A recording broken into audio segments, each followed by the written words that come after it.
Greetings, ladies and gentlemen. This is Chris McElrath speaking to you from East Timor. The singing in the background is my children here. But it's wishing you all the best for 2020, which we're now kind of well into at the end of January here. And a few things have developed, not the least of which is this new virus threat, which John Rappaport, who's been studying these things since 1987, states with very considerable hard evidence that this is yet another in a long series of total fakes, with the actual number of people suffering from anything to worry about is extremely small, and in almost every case not proven to be the virus that it's claimed to be. These things are done, of course, to hide other things. All these sort of dramatic news stories prevent people from actually noticing or focusing on or doing anything constructive about the various other things going on, such as 5G, which I've mentioned numerous times before. But the evidence about 5G is mounting enormously.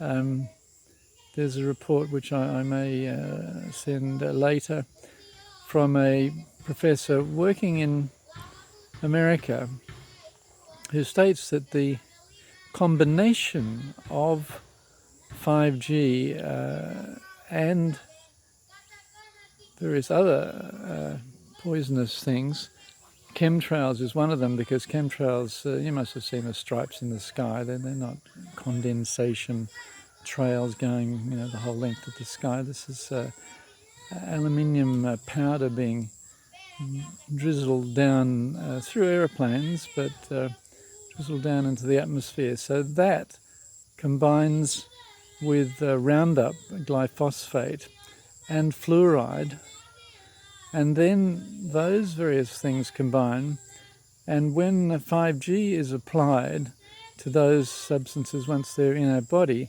it opens the blood-brain barrier, which otherwise keeps various poisonous things away from the brain. So the 5G opens up that blood-brain barrier, allowing this combination of poisons to enter our brain. This is, you may think it's conspiracy, but having studied these things for decades, there are in fact conspiracies. It's not all conspiracy theory. There are now tens of thousands of high-level experts who have concluded independently and peer-reviewed reports that there is most definitely a conspiracy to diminish the ability of humans to think, to diminish the ability of humans to reproduce. That's already kind of on the decline.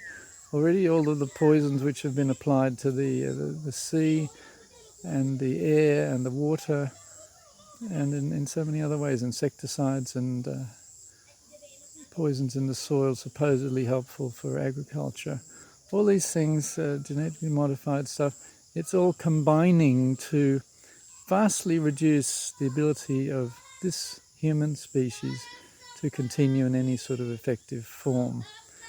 While this is going on, that's very difficult to grasp and very difficult to acknowledge, even if one does grasp it. But it's certainly worth having a look at, having a sort of, get some independent viewing of what's really going on, not just be a consumer of this corporate propaganda via the television.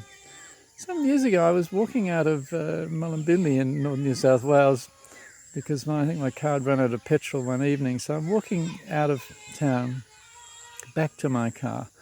This is maybe, 7 o'clock in the evening, and every single house had the television blaring, with not a single exception. So we're all being fed this propaganda, and it certainly is time that we took our own view of things and not sort of consumed in total belief all of the stuff that's fed to us, because it is fed to us by corporations who have everything to gain from our believing their false stories. But there is hope, because so many of us are waking up, and there's worldwide campaigns against 5G. Extinction Rebellion is quite a powerful force, and there is hope, and I think we need to proceed while we have life to preserve that life, and while we have freedom to preserve that freedom, and not cast these things aside as valueless. Okay, thanks for the moment.